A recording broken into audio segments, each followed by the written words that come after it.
Olá, amadinhos! Tudo bem com vocês? Preparado para mais uma aula de língua portuguesa, né? Conosco, a professora Márcia.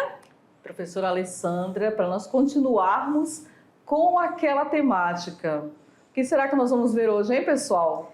Olha, dando sequência à literatura, né? Exatamente. Viu só? Ai, professora, a unidade 2 está bombando literatura. Exatamente. Estamos aí a todo vapor. E vocês na sequência, né? Pré-modernismo, autores, Augusto dos Anjos. O que será que vem hoje? Vamos ver? Então, vamos lá para a nossa aula 43.1, falando sobre literatura modernismo em Portugal. Opa! Olha bem, né? Modernismo no Brasil não, é em Portugal. Agora mudou.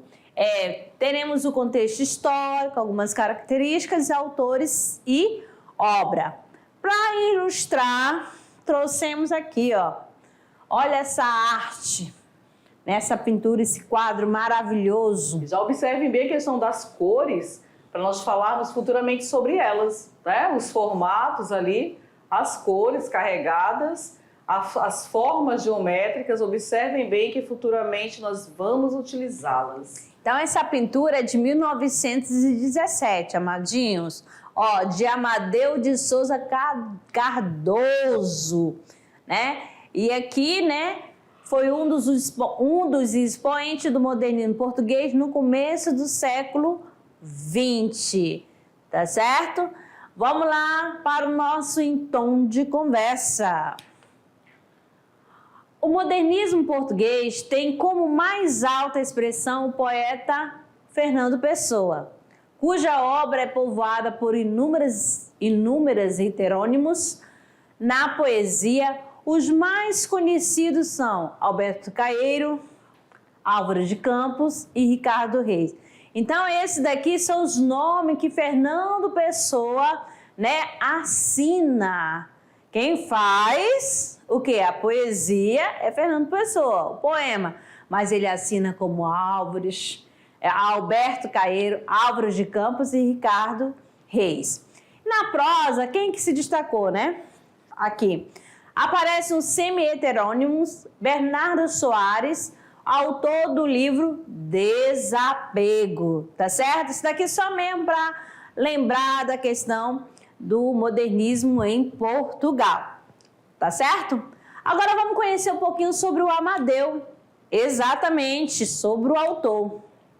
Pertencente à primeira geração de pintores modernistas portugueses, Amadeu de Souza Cardoso destaca-se entre todos eles pela qualidade excepcional da sua obra e pelo diálogo que estabeleceu com as vanguardas históricas do início do século XX.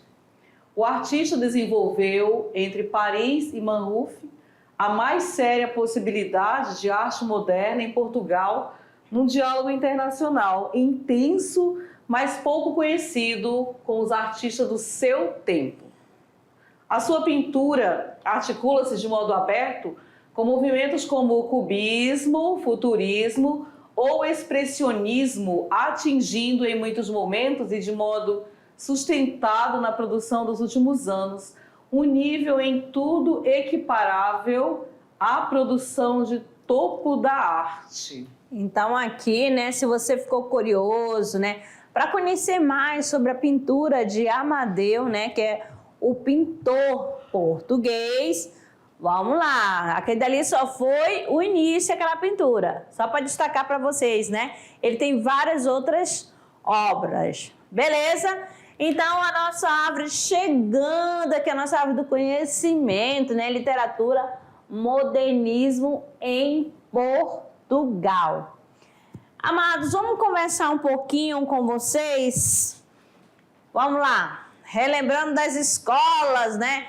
Os estilos literários, né? Os movimentos, os períodos literários.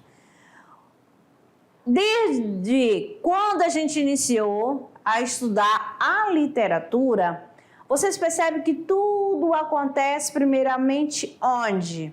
Sempre lá ou aqui. Ou aqui. É claro, né? Vai lá para a Europa, depois vem para cá. E às vezes tem movimentos que não acontecem na Europa, lá em Portugal, mas tem aqui no Brasil, tá? Então, vocês vão observar as características, né? As marcas registradas de cada escola vai se repetir aqui também no Brasil, tá certo? Você já ouviu falar de Fernando Pessoa? Você tem algum poema, algum texto dele que relembre? Alguma lembrança? Alguma lembrança? Algum texto que o professor trabalhou, né, com vocês, com as características. E aí vai entrar principalmente as características dele, como ele assinava, porque ele escrevia, mas ele também assinava com outros nomes. Exatamente, vários nomes, tá certo? E então aqui a gente trouxe, né, um pensamento de Fernando Pessoa. Acompanhem conosco. Aqui na tela, cada homem tem muito pouco a exprimir. E a soma de uma vida inteira de sentimento e pensamento pode, por vezes, caber totalmente num poema de 8 versos. Olha só, isso daqui são falas, são pensamentos, né? São palavras de Fernando Pessoa. Quando a gente lê Fernando Pessoa, parece até que ele é brasileiro, né? Não é isso? Pensou que Fernando Pessoa era brasileiro? Só que não, ele é português. Vamos que vamos. Nós temos aqui o modernismo em Portugal. Qual é o marco inicial? Olha só, o que é que foi publicado? Olha, a revista Orfeu. Exatamente no ano de 1915. Beleza? Então, o marco inicial do modernismo em Portugal é a publicação da revista Orfeu. Certinho? Então, vão tomando nota. Marca aí, vão anotando que há uma diferença, tá? Brasil é uma situação, em Portugal outra, para não misturar aí as estações. Então, vamos lá. Contexto histórico do modernismo em Portugal. Então, veja, em 1910 foi proclamada a República em Portugal. 2 partidos políticos foram criados. Exatamente. Então, assim, tem a situacionista, que apresentava uma proposta de saudosista e desejava reviver os anos de glória vivido pelo país. Nesse período aí, lá em Portugal, várias coisas estavam acontecendo, né? Exatamente, aquela divisão. O país ficou uma situação um pouquinho complicada. Outro que aconteceu, a outra parte dessa criação, é os inconformados, né? Esse partido desejava romper com o padrão e o estilo adotado até então. A inovação era a grande proposta. Então, eles queriam mudar, tá certo? Queriam inovar. Os situacionistas tentaram reviver o passado glorioso através do lançamento da revista Águia. Então, olha só. A primeira situação tentou reviver aquele passado todo glorioso através de quê? Da revista, né? Da revista Águia. Essa publicação, pessoal, pretendia instigar nas pessoas o orgulho português de conquistas anteriores. Esse foi o objetivo da publicação. Por sua vez, os inconformados rejeitaram essa ideia. Olha só, o nome já diz, inconformado. Já traz aí, né, uma bagagem de informações para a gente. Porque queriam despertar o espírito crítico nos portugueses. Não é diferente, quando vai surgir uma nova ideia, tem algumas pessoas que não aceitam.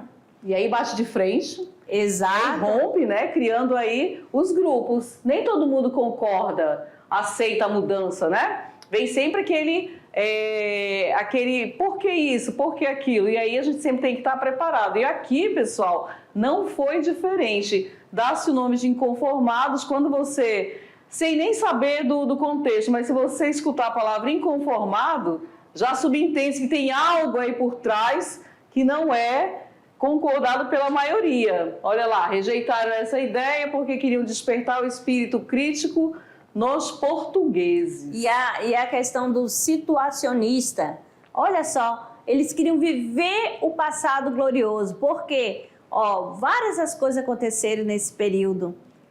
Várias coisas aconteceram, momentos, fatos históricos, né, que traziam glória a Portugal.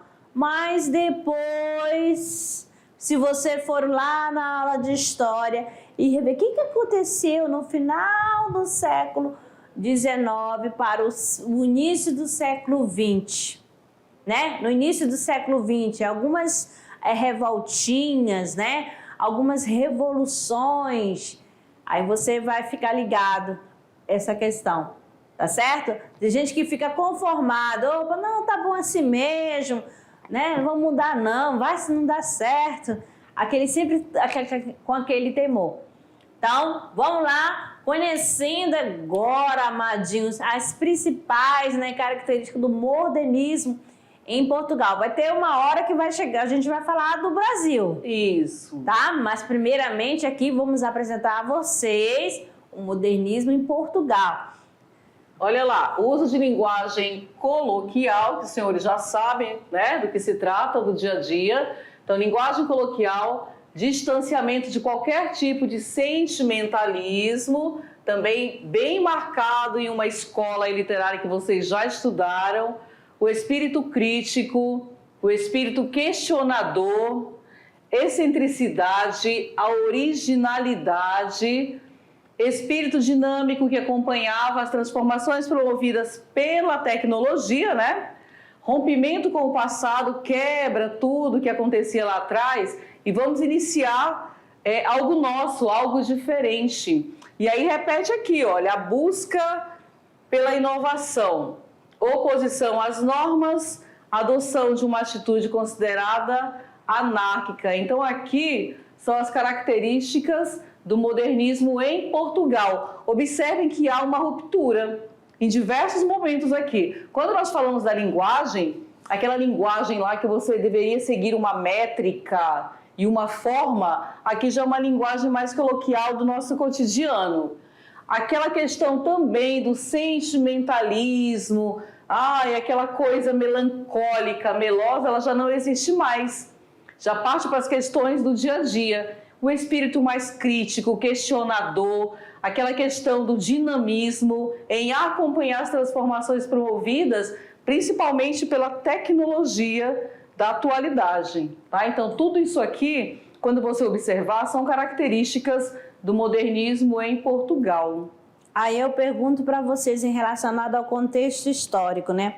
O que acontecia no mundo no período de 1914 a 1918? Lembrando que aqui, né, no modernismo, ó, a data partida em 1915. O que te lembra essa data de 1914?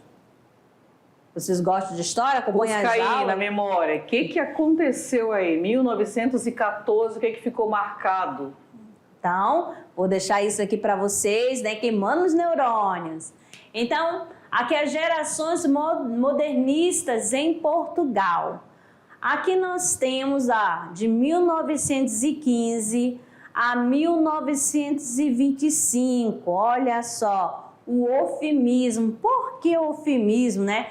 Ou também é conhecida como a geração de Orfeu, tá certo? O que nós temos aqui, né? O eufemismo é a primeira geração.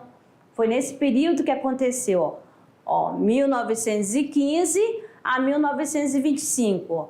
Faça a conta aí. Quanto tempo que durou? Então, a revista Orfeu representa a fronteira entre o início do modernismo e a escola literária anterior. Qual seria o seu propósito? Olha aí, o seu propósito fundamental era escandalizar, agitar culturalmente, praticar a crítica ao passado conservador e tradicionalista, certo? O orfismo possui nítidas tendências futuristas. Então, observe qual era o propósito. Era escandalizar, mas de que maneira esse escandalizar? Sair, pessoal, daquele padrão. Era agitar, era fazer com que todos começassem a pensar, a expor o seu pensamento, a falar e não aceitar aquilo que era imposto. Olha lá, praticar a crítica ao passado conservador e tradicionalista. Vamos lutar e gritar e brigar pelo novo. Vamos lá então. Aqui, ó, dando sequência, nós temos aqui quais são os autores, né, dessa geração, da primeira geração, do Orfeu. Nós temos Mário de Sá Carneiro, Fernando Pessoa, Amada Negreiros, Ronald Carvalho, Santa Rita Pintor, Eduardo Guimarães, Alfredo Guisado, Cortes Rodrigues e muitos outros. Então, aqui, falando quem vai se destacar mesmo no modernismo português é Fernando Pessoa. Ele foi a personalidade mais marcante do modernismo em Portugal. Então, nós sempre vamos ouvir falar em Fernando Pessoa, tá? Quando você ouvir lá em modernismo em Portugal, tem vários autores ali. Vejam bem, mas qual foi aquele que teve mais destaque? E aí, por que ele teve todo esse destaque? O poeta é fingidor, finge tão completamente que chega a fingir que é dor, a dor que deveras sente. Então, aí são pensamentos, né? Já ouviu esses versos de Fernando Pessoa? Então, a gente começou lá na introdução uma mensagem de Fernando Pessoa. E sempre aqui dentro dessa aula vai ter algum trechinho, né, do poema, de alguma frase que foi dita por ele. Ele escreveu obra Mensagem e criou os seguintes heterônimos. Olha só, nós temos aqui Ricardo Reis, que a gente já falou, né, que é o autor de Prefiro Rosas e Breve o Dia. Temos também Alberto Caeiro, autor do Pastor Amoroso e Poemas em Conjuntos. Álvaro de Campos, autor de Ode Marítima e Tabacaria. Todas as vezes que vocês, lá quando eu coloquei agorinha para vocês, sobre a importância de Fernando Pessoa, olha aqui, pessoal, ele escrevia, e aí assinava como Ricardo Reis, Alberto Caeiro, Álvaro de Campos. Então, olha aqui mais um trechinho para vocês. Vem sentar-te comigo, Lídia, à beira do rio. Sossegadamente fitemos o seu curso e aprendamos que a vida passa e não estamos de mãos enlaçadas. Enlacemos as mãos. Olha aqui, Ricardo Reis. E aí, quando você lê Ricardo Reis, de quem que você vai lembrar? Fernando Pessoa. Fernando Pessoa, certo? Vamos ver aqui. Sou um guardador de rebanhos. Sou um guardador de rebanhos. O rebanho é os meus pensamentos. E os meus pensamentos são todos sensações. Penso com os olhos e com os ouvidos, e com as mãos e com os pés, e com o nariz e a boca.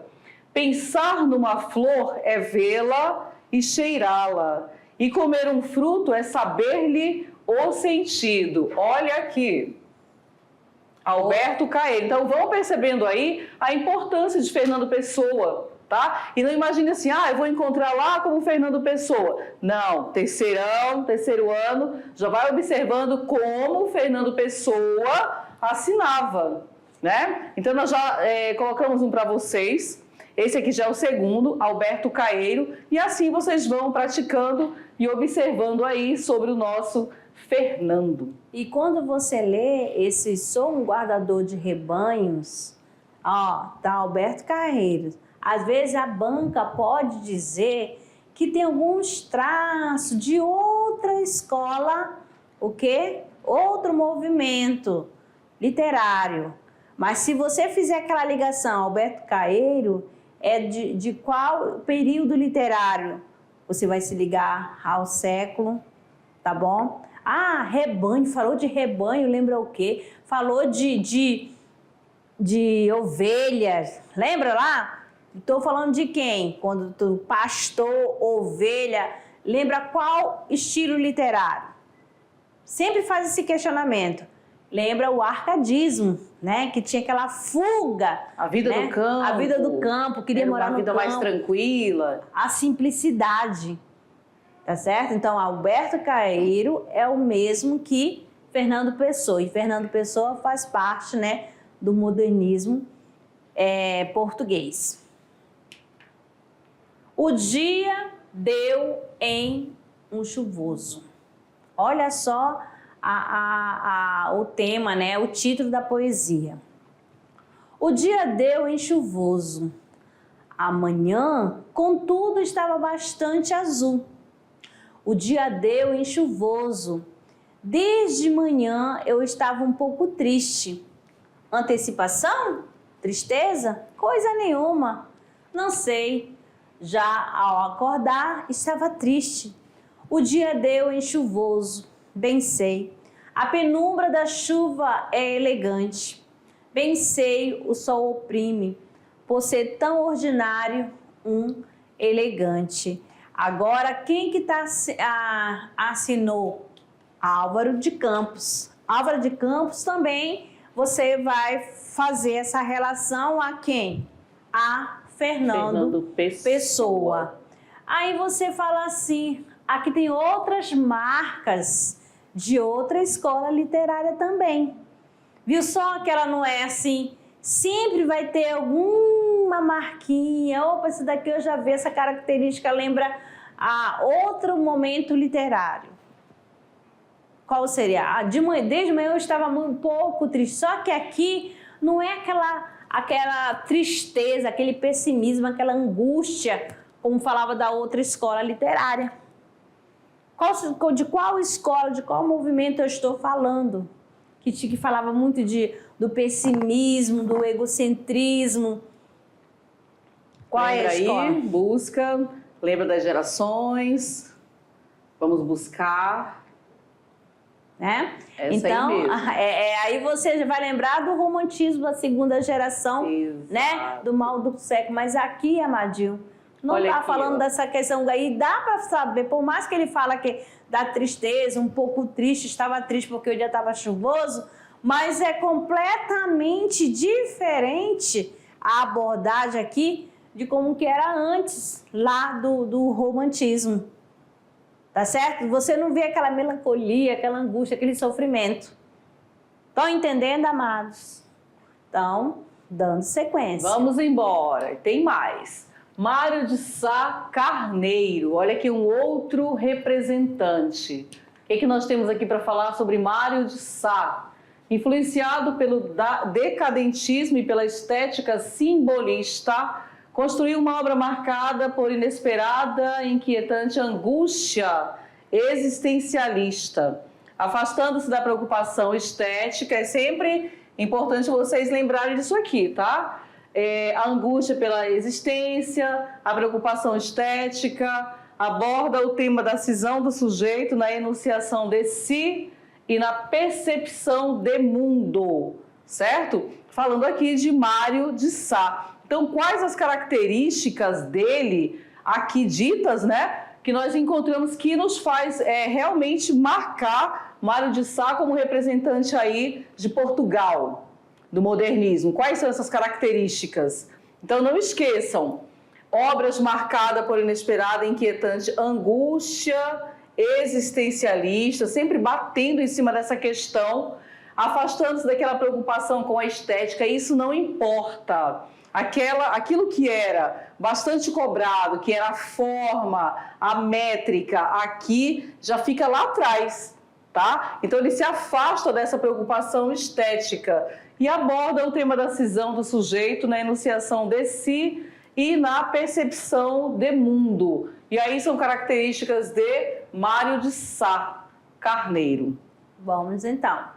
Vamos embora. Agora, a obra de Mário de Sá Carneiro, né, tem como principal tema a insatisfação psicológica. Olha só.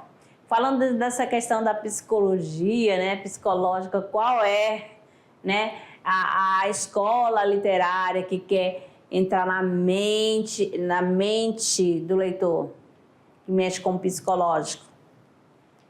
Pense aí. Além tédio, olha o tema. Nada me inspira já, nada me vive, nem a tristeza, nem as horas belas. Dias não ter e de nunca vi a tê-las, fartam-me até as coisas que não tive. Como eu quiser, enfim, da alma esquecida, dormir em paz num leito de hospital. Cansei dentro de mim, cansei a vida de tanto advogar em luz irreal. Então, você consegue identificar a insatisfação do eu lírico aqui presente no poema? Qual a parte do verso, né, do poema que fala da questão da insatisfação? Ele já começa dizendo, né? Nada me inspira já. Olha aí, ele já inicia com a negatividade, né? Nada me vive. E continuando, o que vocês identificam aí? Nem a tristeza, nem as horas belas, de as não ter e de nunca vir a tê-las. E aquele desejo de dormir em um leito, né? Que ele preferia ficar num leito do hospital, que ele sentiria a paz, porque dessa questão que ele já está cansado de lutar. E aí, né? Ele continua, cansei a vida. Né? De tanto advagar em luz irreal. O que seria esse irreal para ele?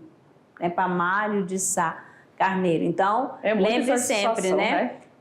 Falou de insatisfação psicológica, você vai lembrar de Mário de Sá Carneiro. Mais outra aqui para vocês. 1927 a 1940, presencismo ou a geração de presença. Então, segunda geração, tá? Do modernismo em Portugal, né? Presencismo. Algum livro pode trazer também como geração de presença ou presencismo. A publicação da revista Presença, foi em 1927. Marca o início da segunda geração do modernismo em Portugal. Quais são os fundadores dessa revista? Nós temos João Gaspar Simões, Branquinho da Fonseca e José Régio.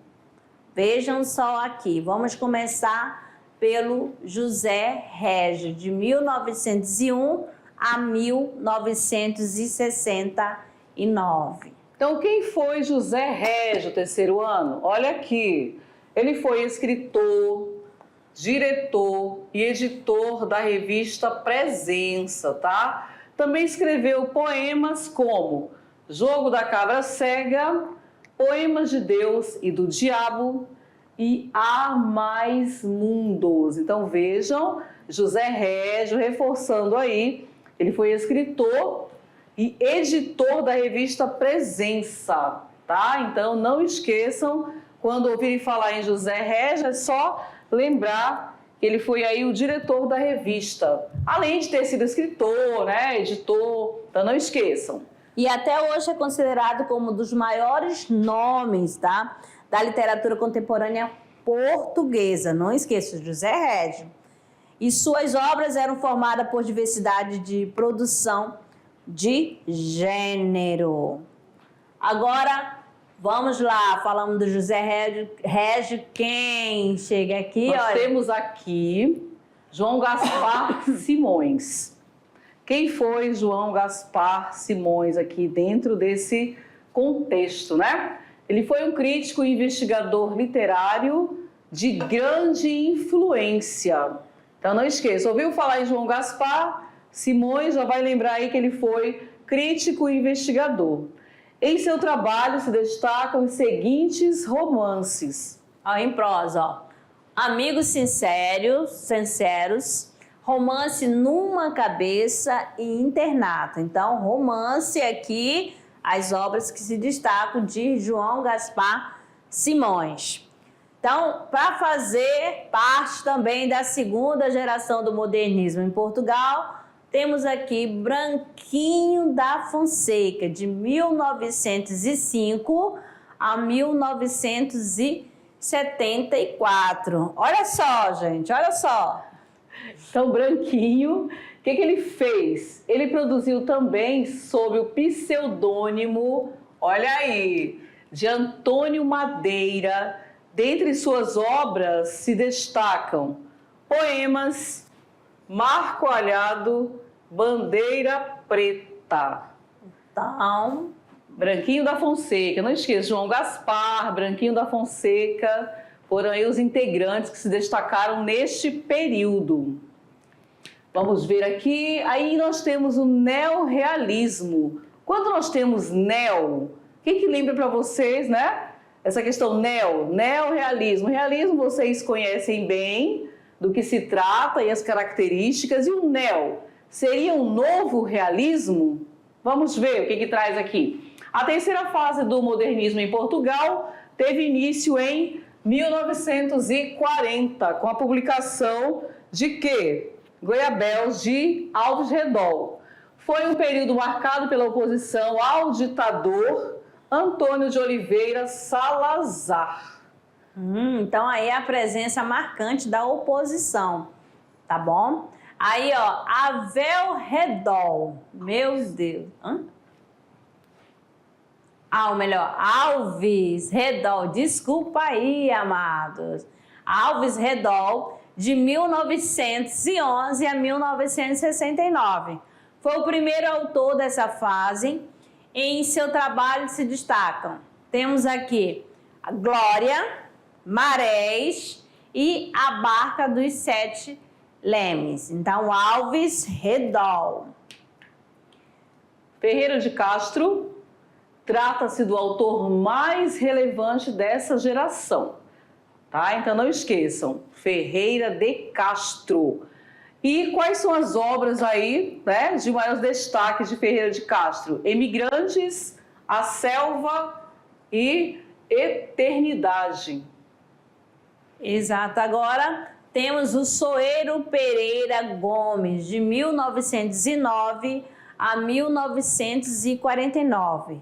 Este daqui era comunista e tem como sua obra-prima Esteiros e outros destaques para Contos Vermelhos e Engrenagem. É interessante observar e vocês prestarem atenção que os artistas, né, neorrealistas também costumavam trazer em suas obras a presença forte de uma literatura enganjada.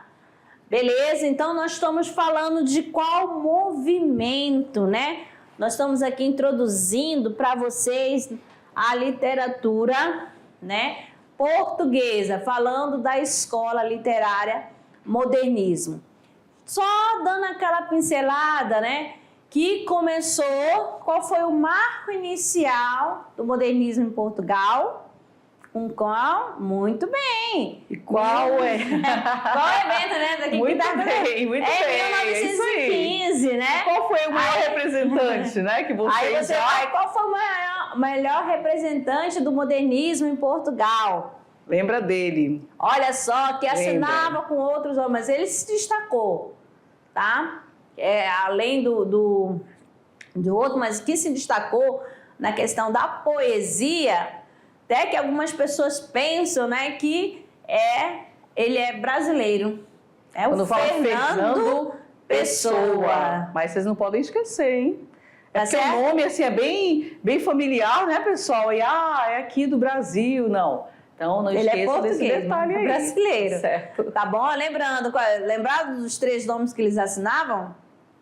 Ele assinava Álvaro de Campos, O outro. Alberto Caeiro E o outro? e Ricardo Muito Reis, bem. tá certo? Então, amadinhos, no modernismo nós temos 3 gerações, falamos um pouquinho de cada e daqui a pouquinho a gente volta para dar aquela pincelada na revisão, tá certo? Até lá! Tchau.